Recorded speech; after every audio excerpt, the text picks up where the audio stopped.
¿Llegaremos a un 2050 con unos mares donde apenas se encuentren ya sardinas, boquerones o pulpos? ¿Qué solución habría? ¿Y si en 2025 la población de jabalíes se ha multiplicado por 2 en España? ¿Cómo podremos gestionar esta situación? ¿Y si en 2030 1/3 de la población de todo el mundo trabaja desde un país distinto al que está su empresa? ¿Cómo afectará todo esto a las relaciones personales? El mundo está cambiando muy rápido. Lo que hoy era una novedad, mañana se habrá quedado en algo antiguo. Ese frenético ritmo que muchas veces nos hace preguntarnos ¿y qué será lo siguiente? Velocidad que genera incertidumbre, a veces miedo, pero también intriga, ilusión y sobre todo emoción por conocer. La ciencia, la tecnología, la innovación, los cambios sociales nos empujan para seguir avanzando.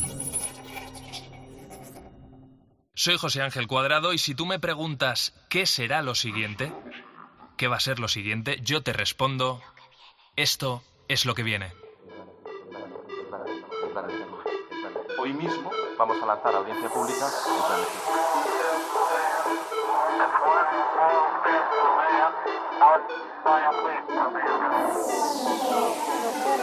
Cero emisiones de CO2 en 2050.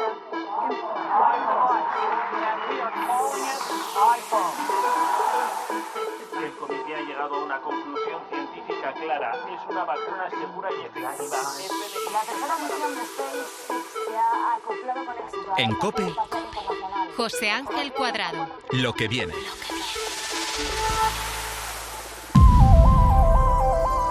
¿Te imaginas un mundo en el que los robots y las personas convivan? Bueno, en realidad con el avance de la tecnología esto ya está ocurriendo, no es ninguna novedad, solo tienes que mirar a tu alrededor. La casa la aspira un robot, si tienes Rumba, yo tengo en casa, o si tienes en la cocina un robot que te prepare la comida que te apetezca. No es mi caso, pero, en fin, mi madre, por ejemplo, tiene uno. Pero esto no es lo que nos imaginamos cuando hablamos de un mundo en el que convivan robots y humanos. Más bien estarás pensando en humanoides, que te escuchen y te puedan responder. Pues esto también comienza a ser una realidad. Escucha. Hola, Gepetto, ¿podrías contestarnos a una pregunta para el programa de hoy? Sería un honor contribuir al programa Lo que viene. Genial. Antes que nada te voy a explicar quién es Gepetto. Es un robot desarrollado con inteligencia artificial sobre una plataforma humanoide. Tiene ojos, manos, se desplaza, es capaz de escucharte, de detectar dónde estás y se comunica a través de un altavoz y de una pantalla que tiene integrada. Lo hemos podido conocer en primicia y somos los primeros en conocer de su existencia. Gepetto, solo una pregunta rápida. ¿Qué opinas de robots como tú que son capaces de reproducir nuestros comportamientos? La capacidad de los robots para realizar tareas humanas y reproducir comportamientos humanos tiene el potencial de ofrecer grandes beneficios, como asumir trabajos peligrosos o monótonos, asistir a personas con discapacidades y contribuir a la ciencia y la medicina. Sin embargo, también plantea cuestiones éticas y filosóficas importantes que la sociedad debe considerar cuidadosamente, por ejemplo, las relaciones humanas, la dependencia excesiva de la tecnología. Espero que estas reflexiones sirvan para fomentar un debate enriquecedor en lo que viene. Seguro que sí, eso vamos a intentar. El creador de Gepetto es Pablo Medrano, CEO de Casual Robots, una de las empresas pioneras en Europa en trabajar con robótica al servicio, es decir, crear robots que están hechos para las personas, para estar en nuestra sociedad. Pablo nos ha explicado los retos a los que se han enfrentado. El mayor problema que teníamos con la robótica, que no se ve pero que sí está haciendo labores, esta maldita que te coge el teléfono, es sobre todo que es muy limitada. Incluso nuestros teléfonos, llámese Siri o Alexa, son bastante tontos. Fuera de lo que tienen programado, no tienen mucha capacidad para entenderlo, para razonarlo. Aquí ha jugado un papel fundamental la inteligencia artificial. Esta tecnología no solo es capaz de entender frases e instrucciones complejas, sino que también pueden realizar labores artísticas como pintar un cuadro o redactar un poema. Gepetto, ¿podrías hacer uno rápido sobre los robots? Déjame pensar. ¿Qué nos depara este futuro incierto? ¿Serán nuestros aliados o el final ya está cubierto? Teclean, cocinan, conversan en 1000 dialectos. Nos miran desde ojos de lente, reflexivos, perfectos. En cada circuito, en cada mano extendida. Buscamos la frontera entre la máquina y la vida. Esto no es impresionante. Tienen capacidad creativa como los humanos. La inteligencia artificial les permite crear de cero un texto propio. Esto es algo increíble, pero ¿hasta dónde puede llegar? Pablo, da con la clave. Va a ser todo mucho más natural. Nos van a entender, nos van a comprender. Hay otra línea muy importante de inteligencia artificial que es la visión. Que sean capaces de que viendo una persona está contenta, triste. Imagínate que llegas a casa y tu propia televisión se enciende, te pone aquellas fotos que te gustan porque ha detectado que estás un poco deprimida. Hay unos usos que son maravillosos y otros que no lo serán tanto. Con la inteligencia artificial surgen muchas dudas. Si pueden reproducir nuestro comportamiento, diferenciar emociones, entonces, ¿podría un robot desarrollar algún tipo de trastorno, enfermedad o dependencia? Bueno, estas son las preguntas que se ha hecho Javier Reiner, que es investigador en robótica y director de la Oficina de Transferencia de la Investigación en la Universidad Internacional de La Rioja. Javier, ¿qué tal? ¿Cómo estás? Bienvenido a Lo que viene. Hola, buenas tardes, José Ángel. Qué lujo tenerte aquí con nosotros. Oye, Javier, tú planteas un ejemplo muy interesante, el tema de la ludopatía. Antes que nada, tú haces una diferenciación entre la inteligencia artificial clásica y la generativa. Explícanos las diferencias para que la gente lo conozca. Bueno, antes que nada, destacar también que se habla ampliamente del concepto de inteligencia artificial y conviene también decir que al final es un campo bastante amplio y con diferentes enfoques, ¿no?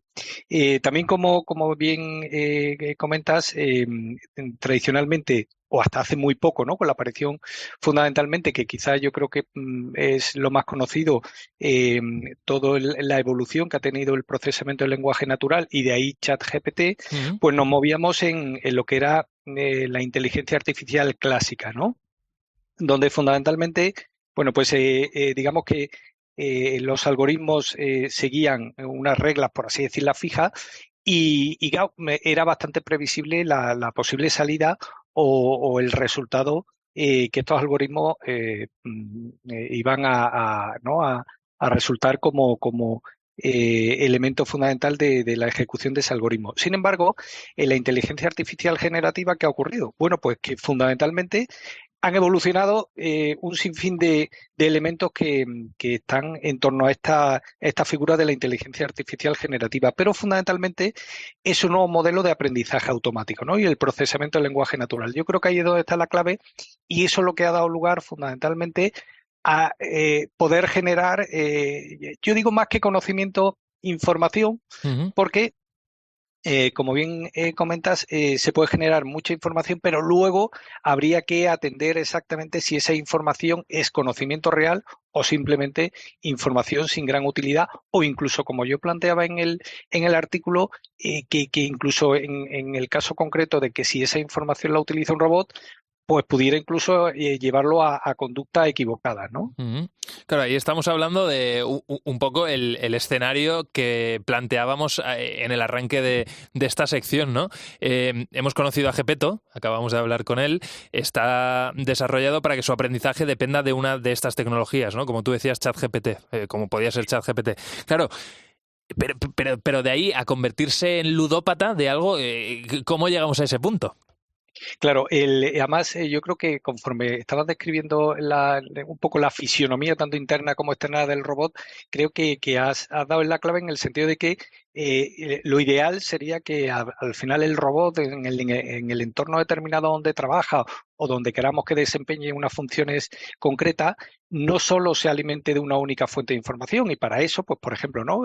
Una fisionomía de humanoide, como comentabas, el tener sensores que recoge información también del entorno le ayuda a contrastar precisamente esa información que le pudiera dar exclusivamente, por ejemplo, ChatGPT, ¿no? Yo lo que planteaba es, al final, si la fuente de información es única, en este caso, por ejemplo, ChatGPT o alguno de los similares que están surgiendo, y la respuesta muchas veces, y en las versiones actuales en las que se encuentra, no son del todo, digamos, finas o digamos que sí que da un resultado, pero ese resultado no es válido y el robot únicamente se alimenta de esa información, pues puede dar lugar a estos resultados, ¿no? Claro. Que al final el robot pues se vuelva ludópata, pero no por nada, sino porque simplemente al final la única información, por ejemplo, que está recibiendo es que si apuesta, gana, ¿no? La única forma de ganar dinero es seguir apostando. Claro. Y claro, como no tiene otra fuente, sin embargo, si recibiera a través de los sensores o su propio conocimiento, el cruce, ¿no?, de esa información, y le dijera no. O sea, el apostar continuamente no significa que vayas a ganar, ¿no? Pues era un poco la reflexión que yo planteaba. Aquí, en el fondo, Javier, estamos hablando de una situación parecida a la de las personas, ¿no? Si tú al final metes a una persona en un cuarto y solo tiene inputs de una persona, eso, que está invirtiendo todos los días, ¿no?, en bolsa o que le gusta muchísimo el casino, pues al final esa persona que está ahí encerrada y que no puede salir, vamos a ponernos en ese hipotético caso, es la única fuente, la única referencia que tiene. Entonces, aquí sucedería lo mismo. Claro, eso a mí me lleva a una reflexión, también pregunta, ¿no? Si en el día de mañana, ¿no?, convivimos en nuestras casas, por ejemplo, con robots humanoides, ¿sería bueno que tuvieran inputs de diferentes personas, de diferentes entornos? ¿Sería bueno educar a esos robots?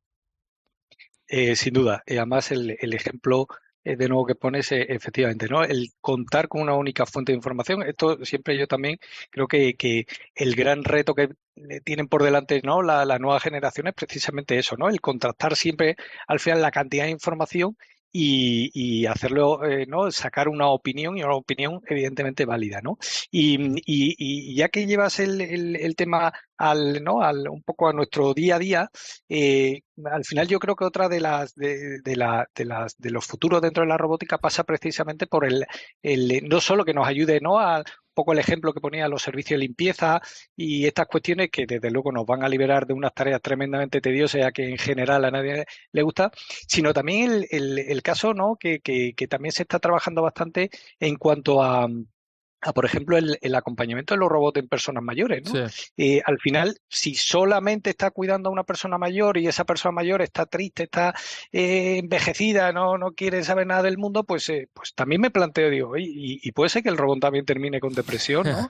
Entonces, es ideal, evidentemente, contar con diferentes interacciones en cuanto al entorno que le permita construir su propio conocimiento.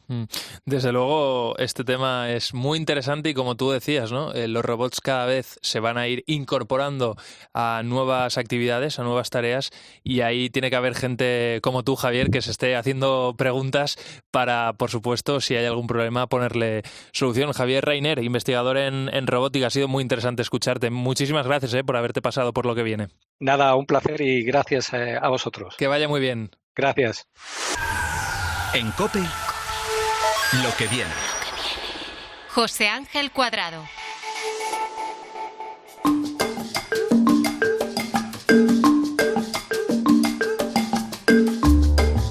Durante la pandemia, con el mundo absolutamente paralizado, era habitual ver escenas de animales grandes como osos, ciervos, algún lobo, merodeando por el centro de entornos urbanos.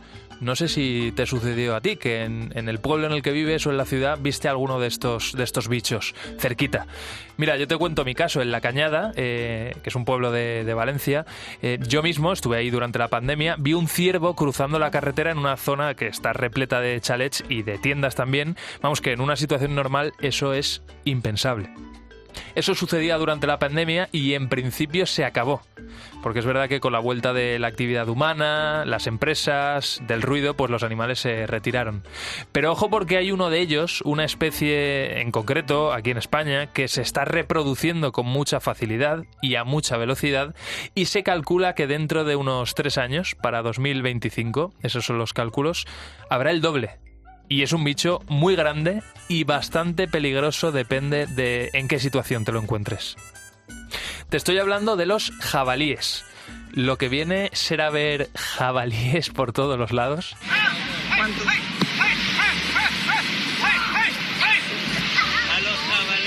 Bueno, esto que acabas de escuchar es el momento en el que una piara de 4 jabalíes sorprendía a los bañistas de una playa de Marbella.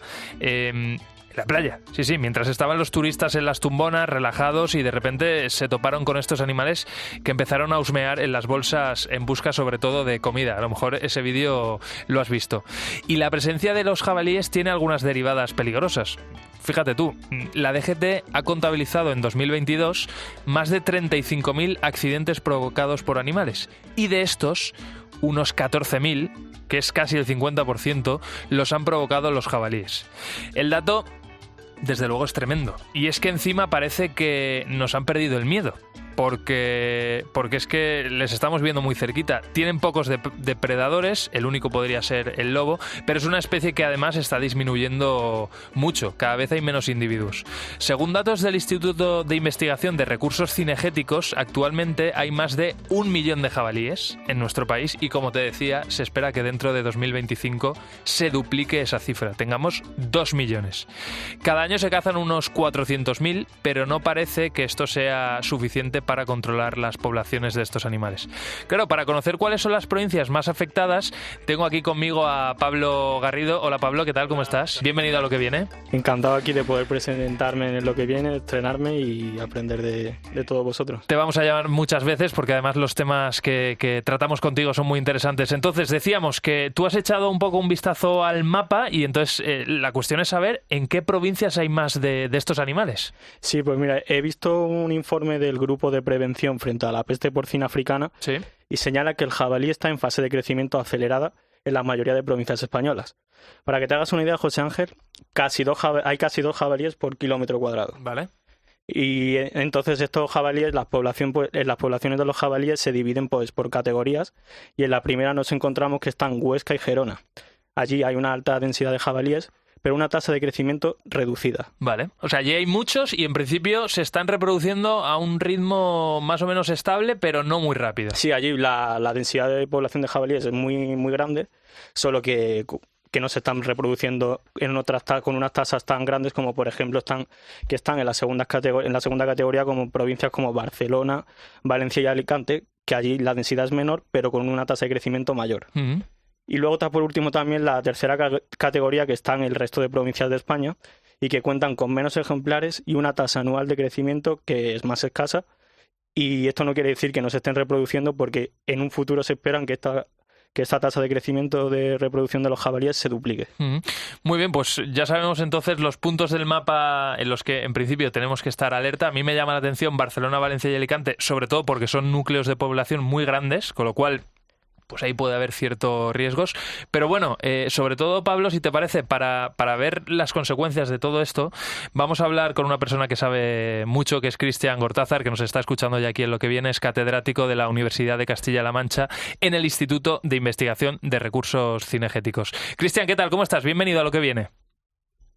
Muchas gracias a vosotros por prestarnos atención en estos temas de campo. Claro, la pregunta aquí, Cristian, es bastante clara, ¿no? Yo he puesto ese ejemplo de la pandemia en la que, claro, se paraliza absolutamente todo, nos metemos todos en casa y es lógico que los animales campen a sus anchas, ¿no? Se muevan por donde quieran. Pero claro, ¿qué está pasando con el jabalí cuando todo ya ha vuelto a la normalidad? ¿Por qué se están acercando tanto? ¿Por qué se están reproduciendo tanto?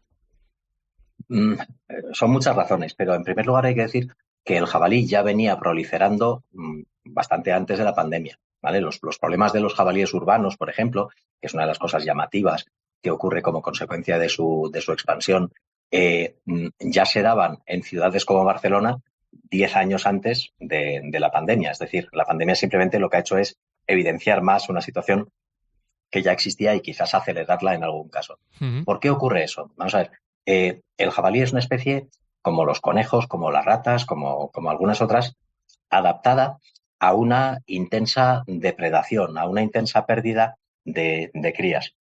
Eso en ecología se llama especies estrategas de la R. Son especies que tienen muchas crías precisamente para compensar una mortalidad esperable muy alta por los depredadores o por las circunstancias. Bien, ¿qué ocurre en nuestro mundo moderno? En nuestro mundo moderno, el jabalí prácticamente carece de predadores, aunque en España tengamos una buena población de lobos, pues desde luego no es suficiente para controlar al jabalí. Claro. Y evidentemente no está en todas partes y es prácticamente, como has dicho, el único depredador natural. el otro depredador del jabalí es el ser humano. Somos nosotros. Pero cada vez tenemos menos cazadores. Claro. Los cazadores han bajado y siguen bajando progresivamente de año en año, y la capacidad de la caza para regular la población es baja. Entonces, ¿qué pasa? Una especie adaptada a que se extraiga siempre mucho, a que siempre haya mucha mortalidad, sobre todo de crías, que no tiene predadores, que además se le caza poco, que encima se encuentra con un ambiente urbano o periurbano donde, desde luego, eso no son terrenos cazables, son terrenos cinegéticos, con lo cual, además, la capacidad del ser humano de regular sus poblaciones es aún menor, pues se encuentra en un ambiente absolutamente propicio. Claro. Para colmo, además de no cazársele, en ese ambiente hay mucha comida, pero el jabalí es un oportunista que va a comer pues desde cualquier producto de la huerta, frutas, etcétera, etcétera, hasta, por supuesto, basuras y otros alimentos de origen humano. Claro. Bueno, y entonces la pregunta es ¿qué podemos hacer? Quiero decir, si cada vez hay menos depredadores naturales, si cada vez hay menos cazadores, ¿qué alternativas hay para mantener a raya las poblaciones de jabalíes? Cualquier población animal va a estabilizarse cuando haya un equilibrio entre los recursos que hay en el medio, fundamentalmente el alimento, y la población animal. Entonces, hasta que no se alcance ese equilibrio, la población animal va a seguir creciendo, a no ser que seamos capaces de realmente extraer suficientes como para tener un impacto. Entonces, ¿qué se puede hacer? ¿Qué se está haciendo, de hecho, en entornos como, por ejemplo, Barcelona o en algunos otros entornos de situaciones de jabalí urbano? Pues dos cosas, o eso es lo que se debería hacer. Por un lado, intentar que en el área del entorno de la ciudad, es decir, en las áreas naturales que rodean un núcleo urbano, haya un incremento de la presión cinegética, un incremento de la caza, ¿vale? A ayudar a la caza lo más posible, autorizando, por supuesto, todas las cacerías necesarias, facilitando el ejercicio de la caza, incentivando que haya nuevos cazadores, que insisto que eso es un problema muy serio, etcétera, etcétera, de forma que las actuaciones que haya en torno a la zona problema sean lo más intensas posible. Y en la zona problema, en la ciudad o en la zona periurbana, velar porque el jabalí tenga los menos recursos posibles. Él va a buscar dos cosas, fundamentalmente comida, en segundo lugar refugio. Refugio, es decir, zonas de vegetación densa, cerrada. ¿Qué podemos hacer? Pues, por ejemplo, en los parques periurbanos, evitar que haya manchas de matorral muy denso, de forma que no haya un refugio evidente para el jabalí. Pero mucho más importante que eso, en paralelo hay que trabajar con cómo se gestionan los residuos urbanos, es decir, evitar por todos los medios que pueda haber acceso de jabalíes a bolsas de basura, sí. Es decir, utilizar contenedores que sean a prueba de jabalíes, etcétera, etcétera, y educar a la población para que no haya depósito de basuras en situaciones menos controladas. Segundo, controlar muy bien el asunto de las dichosas colonias felinas, porque el problema es que en algunos entornos, por ejemplo Barcelona, los jabalíes se han acostumbrado a consumir el pienso que las personas bien intencionadas ponen para los gatetes de la calle. Sí. Resulta que los gatetes de la calle acaban siendo los jabalíes y les acaba viniendo muy bien ese pienso para gatos, ¿no? Muy rico en proteínas y muy atractivo para ellos. Bueno, pues esas son las pocas cosas que se pueden hacer realmente. Eso y educar al público en el sentido de que tengan algo de cuidado con los jabalíes, porque ya ha habido repetidamente, no exactamente ataques, pero sí, bueno, pues el acceso de un jabalí de repente a la bolsa de la compra o a la bolsa de basura, que si eso lo hace ante una persona mayor y esa persona mayor se cae, pues tener el problema de que se rompa una cadera o tengamos un problema, ¿no? Oye, Cristian, y esto que estás contando de que los jabalíes pues nos puedan provocar ataques a los seres humanos, bueno, también como ha contado antes mi compañero José Ángel, la DGT ha contabilizado 14.000 accidentes en el año 2022. Pero entonces, aparte de estos problemas que suponen para nosotros, ¿también nos pueden pegar algunas enfermedades? Sí, no solo eso. O sea, los problemas son múltiples. El de los accidentes de tráfico es terrible porque implica vidas humanas todos los años y va aumentando, o sea que realmente es terrible. El problema de los jabalíes urbanos es más un problema, digamos, de convivencia con especies en la ciudad que es conflictiva y es complicada, y más ahora con las nuevas regulaciones como la nueva Ley de Derechos de los Animales, que para el tema del control de jabalíes urbanos va a suponer un auténtico problema, ¿no? Una auténtica traba. Pero más allá, efectivamente, los jabalíes transmiten enfermedades. Algunas son contagiosas a las personas, algunas son zoonosis. Podemos hablar de salmonela, por ejemplo, que es extremadamente común. Podemos hablar de hepatitis E, podemos hablar de muchísimas otras que ellos portan, de forma que si hay una contaminación por jabalíes urbanos, por ejemplo, en un parque de juego de niños o alguna cosa así, pues evidentemente es un riesgo. Pero es aún mayor el riesgo en agricultura y en ganadería. Los daños a la agricultura son terribles, especialmente en regadíos. Imaginaros un cultivo de maíz al que se mete una piara de jabalíes poco antes de la cosecha, pues causa un auténtico destrozo. Pero en ganadería es muy grave también, porque los jabalíes son los principales mantenedores de algunas infecciones muy problemáticas para nuestras especies ganaderas. Por ejemplo, en España son un reservorio muy importante de tuberculosis bovina. Pues desde luego queda bastante claro el impacto que puede tener esto y las cifras están ahí, ¿no? Si la tendencia continúa, lo ha contado Pablo, lo he contado yo, en 2025, en teoría, en vez de 1 millón de jabalíes, habrá 2 en nuestro país y ya veremos todo esto cómo lo gestionamos. Bueno, ya veremos, quedan 3 años, pero desde luego, escuchándote a ti, Cristian, has dado algunas ideas para que nos pongamos manos a la obra. Así que nada, Cristian Gortázar, catedrático de la Universidad de Castilla-La Mancha en el Instituto de Investigación en Recursos Cinegéticos, ha sido un placer escucharte. Muy bien explicado todo, gran divulgador. Cuídate mucho. Igualmente, y muchísimas gracias por contar con el IREC. Un abrazo. Pablo, muchísimas gracias por traer este tema a Lo que viene y te seguimos llamando. A ti, José Ángel. Seguimos aquí en Lo que viene. En COPE, Lo que viene. José Ángel Cuadrado.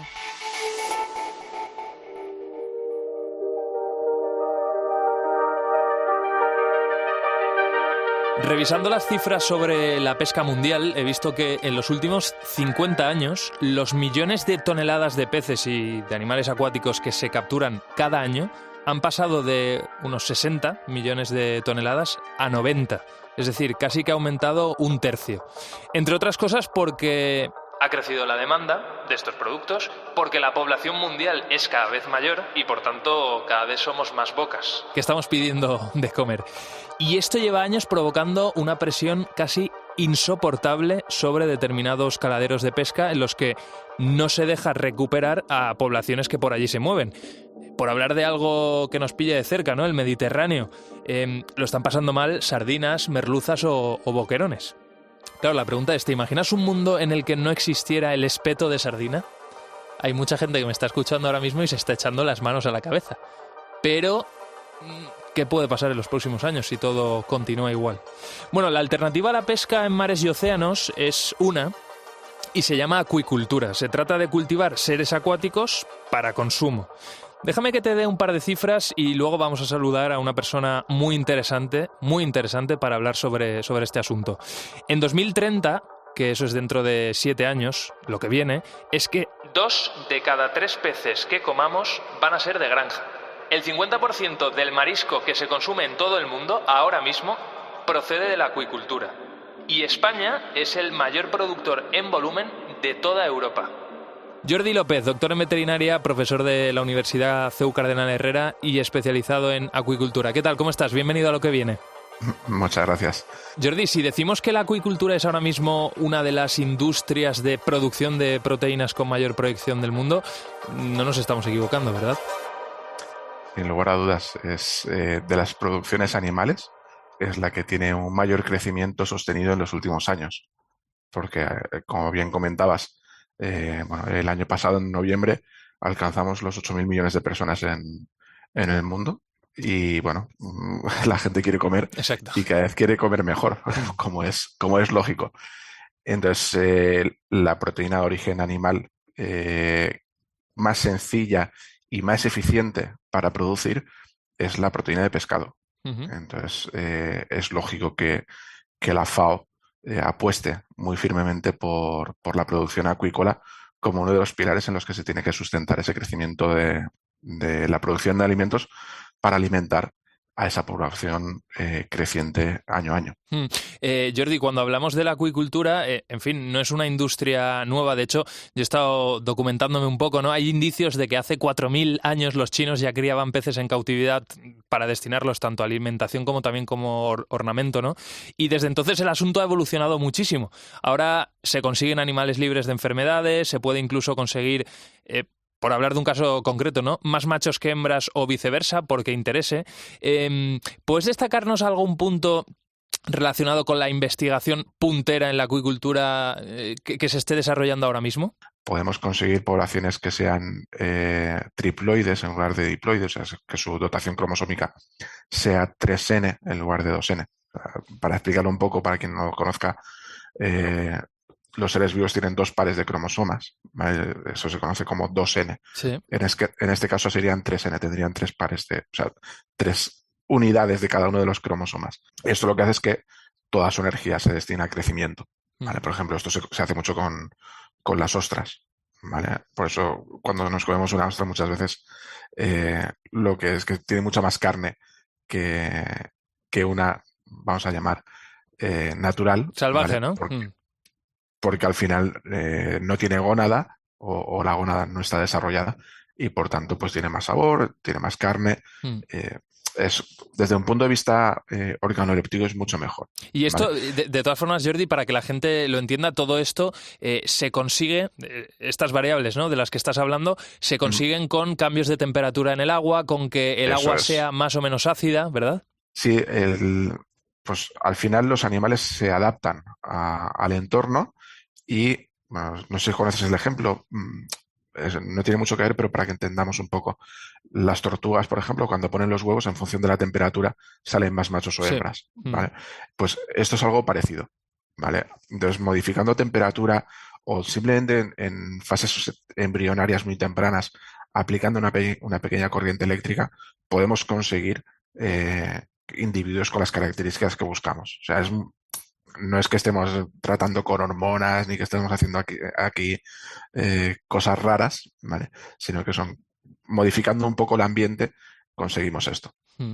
Eso desde el punto de vista reproductivo. Otro de los hitos que lo estamos viviendo en directo, por ejemplo, es la reproducción del atún rojo, ¿vale? El atún rojo es un producto muy demandado, ya no solo en España, sino a nivel global. Japón demanda muchísimo atún rojo y en España somos punteros en investigación de esta especie. Se ha conseguido la reproducción de esta especie en cautividad, se ha conseguido la cría larvaria, porque uno de los cuellos de botella siempre es la alimentación larvaria. Con el atún rojo se ha conseguido aquí en España, se ha conseguido en cautividad y es más, ya se están intentando mover todos los trámites para construir la primera granja de reproducción de atún rojo a nivel mundial aquí en España. O sea que, por cierto, ¿dónde estaría esa granja en España?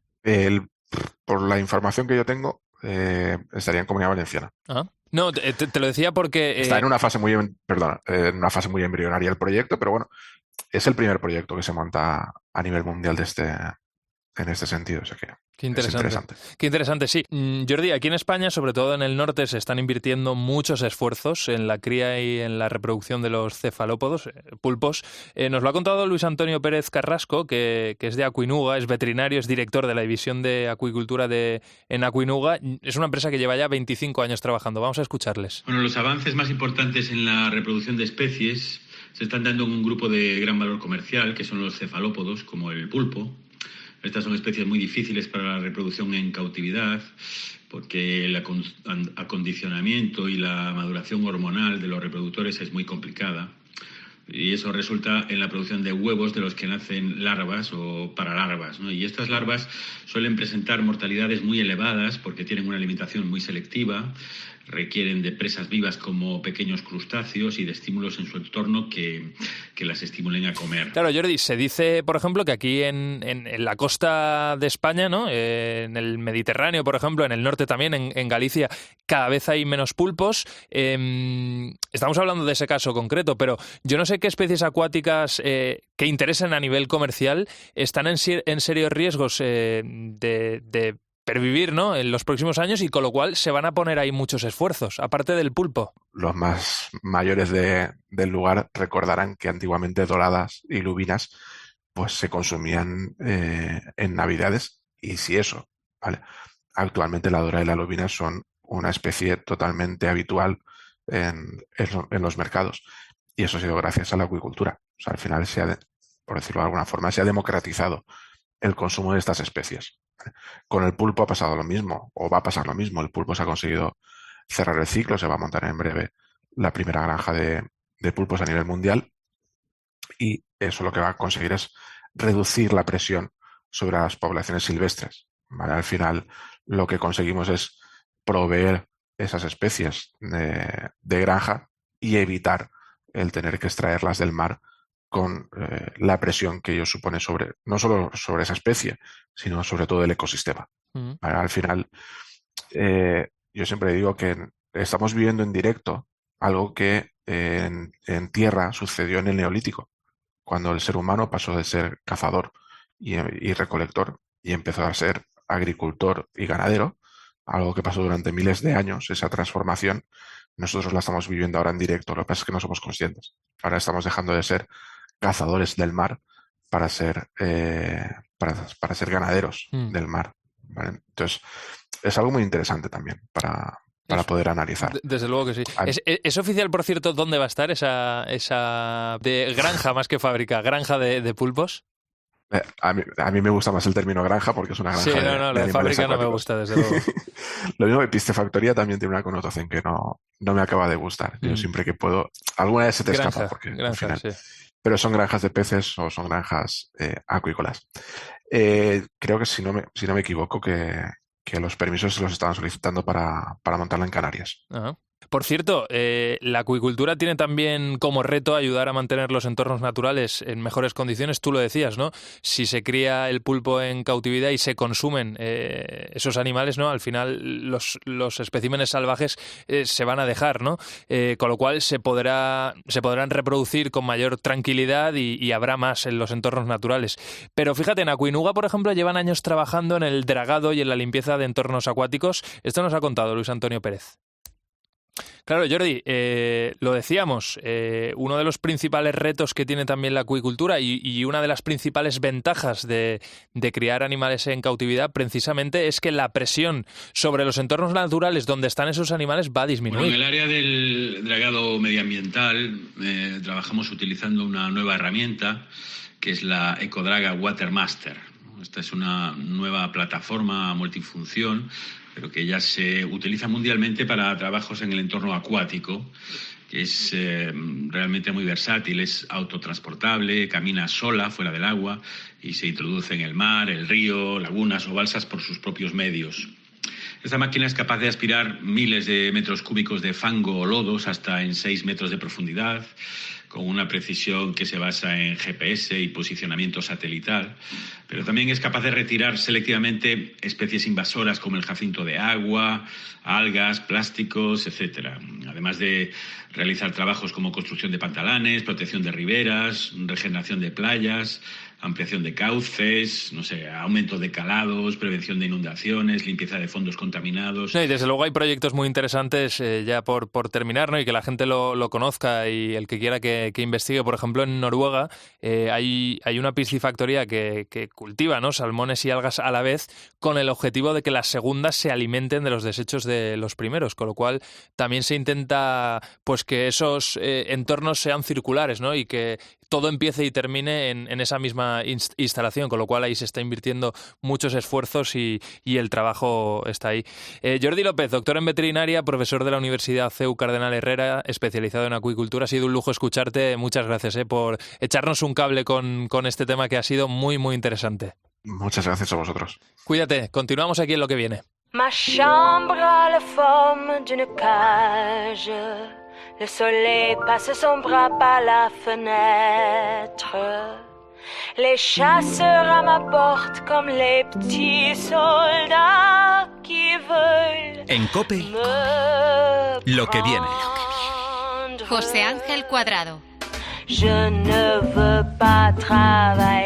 No quiero trabajar, es lo que dice esta canción del grupo estadounidense Pink Martini. Seguro que es una frase con la que te puedes identificar fácilmente. Aunque te guste mucho tu trabajo, seguro que hay momentos no tan buenos. Aunque es verdad que, ¿para qué negarlo? Se trabajaría mucho mejor viendo el Empire State todos los días, la Torre Eiffel o una playa. ¿Te imaginas todos los días trabajar con el ordenador desde una terraza y ver la playa? Mila, la técnico, me está mirando y está suspirando, es que no es para menos. Pues fíjate, quiero que cojas tus cosas, que hagas las maletas, todo mentalmente, y sobre todo que no te olvides de meter un teléfono móvil, un smartphone, y el portátil, porque te voy a llevar a trabajar al otro lado del mundo. Imagínatelo, trabajando para la misma empresa para la que trabajas ahora mismo, pero haciéndolo desde una playa de Bali, mañana, al día siguiente desde Sydney, o unos días después, y acabar la semana, esa misma semana, trabajando en Tokio. Sería una maravilla, ¿o no? Bueno, pues eso es algo que puedes hacer si eres nómada digital, es decir, una persona que lleva el ordenador a cuestas y que se dedica a trabajar y a viajar al mismo tiempo, y todo para una empresa que nada tiene que ver con el país al que se viaja, es decir, la empresa puede estar donde quiera, pero tú también estás donde te dé la gana. Más allá de todas las implicaciones legales que esto puede tener, lo cierto es que ya son muchas las empresas las que dejan a sus empleados moverse a cualquier parte del mundo siempre y cuando cumplan con un horario y con unos objetivos. Esto último es importante. Algo así es lo que le pasa, por ejemplo, a Stephanie. Es una mujer estadounidense, tiene 34 años, actualmente vive en México y quiere que su próxima parada como nómada digital sea nuestro país, España. Queremos mudarnos a España porque queremos darles una vida mejor a nuestras hijas, darles mejores oportunidades y un sitio más seguro en el que puedan vivir. México es precioso, pero tiene problemas con el crimen organizado, las desapariciones y nos hace tener miedo.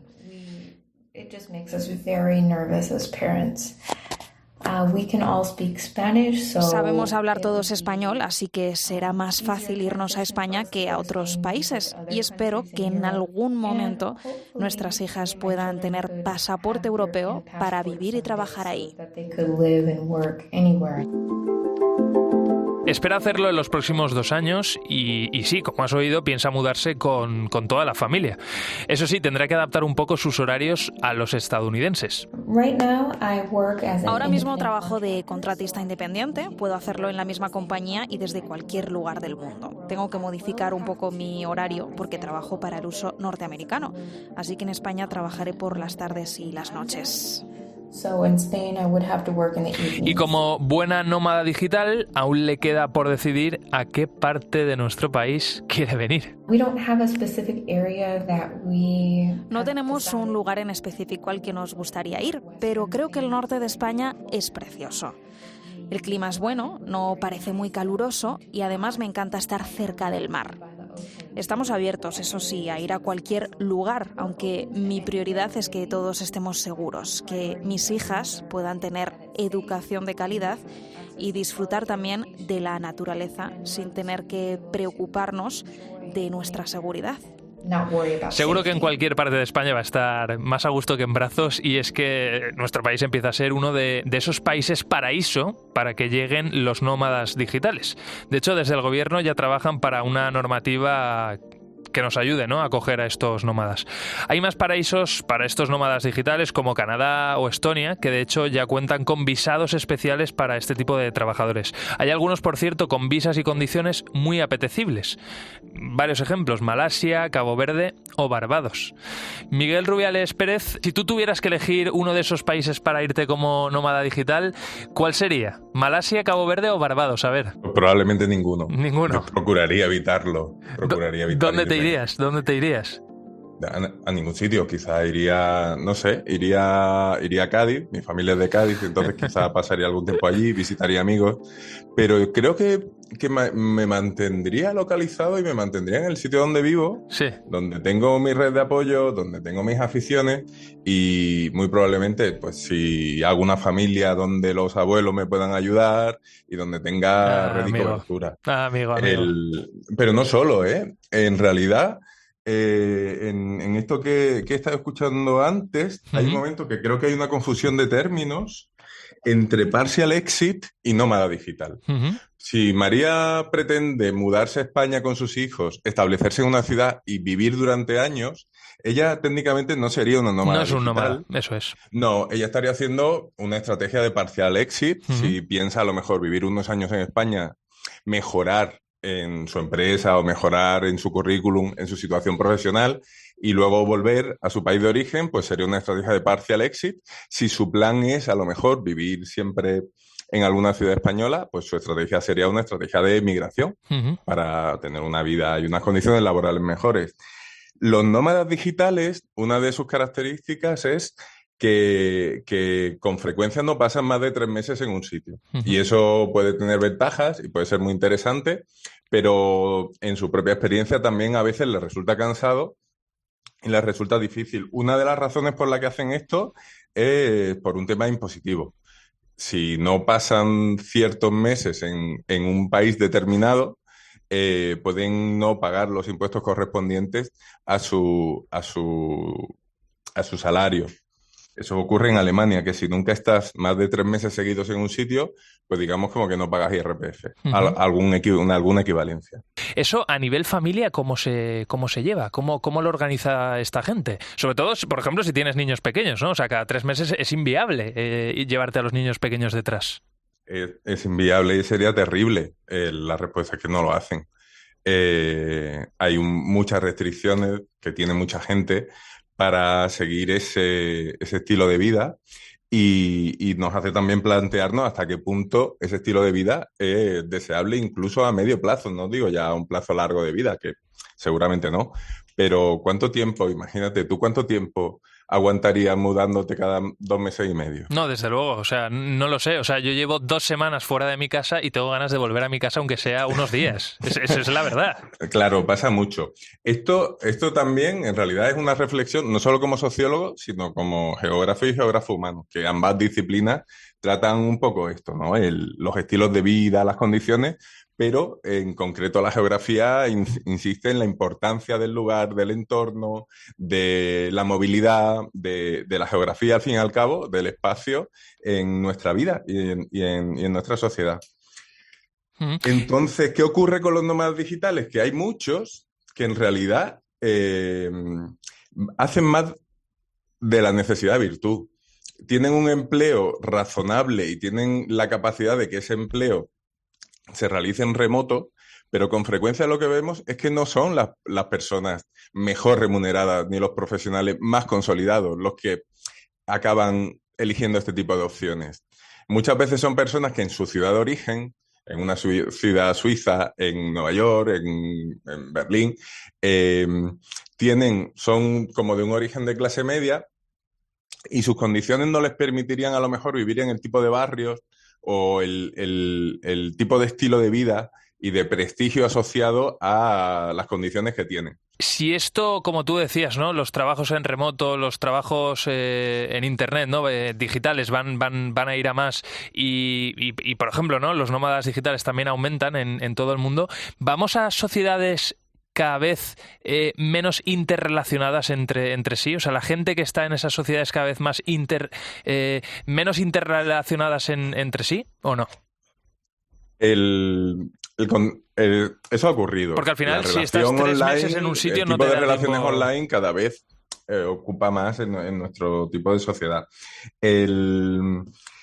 La gente, es cierto que habrá un porcentaje de gente que esté en forma de nomadismo, quizá durante unos años de su carrera laboral, quizá la gente más desafortunada, pero en realidad eso no es el fenómeno más relevante.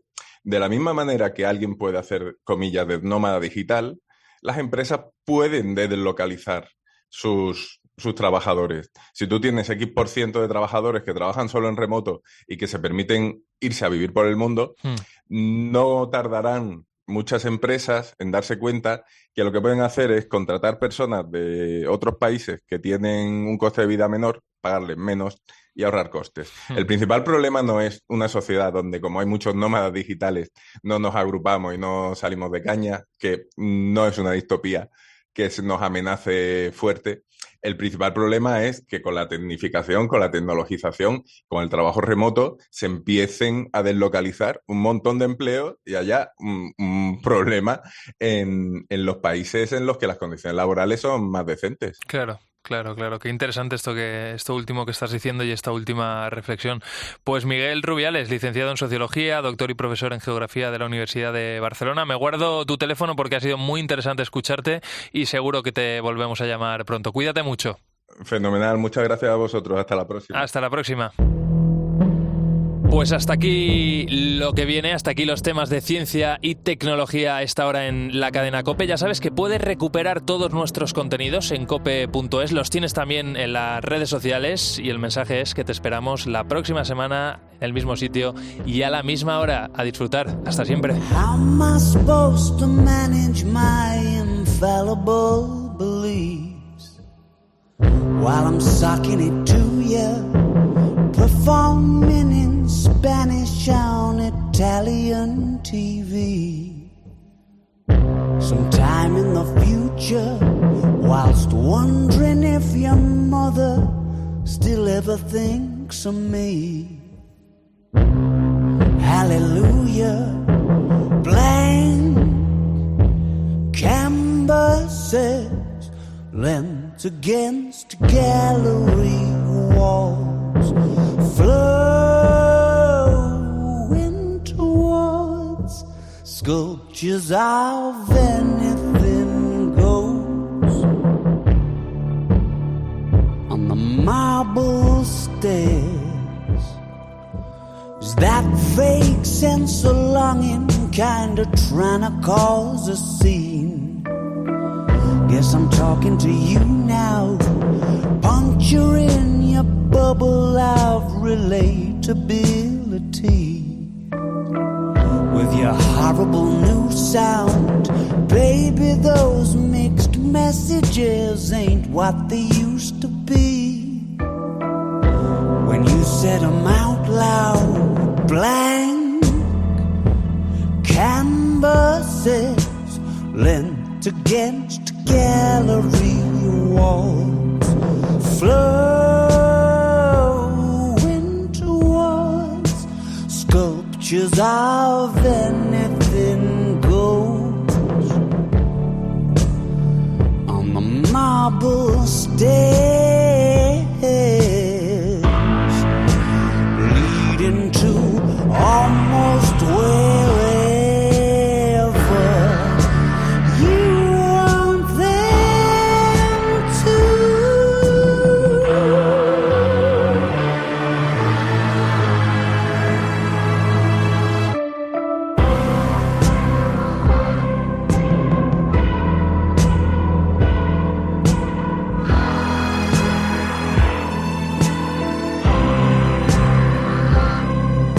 The simulation cartridge for City Life 09 is pretty tricky to come by.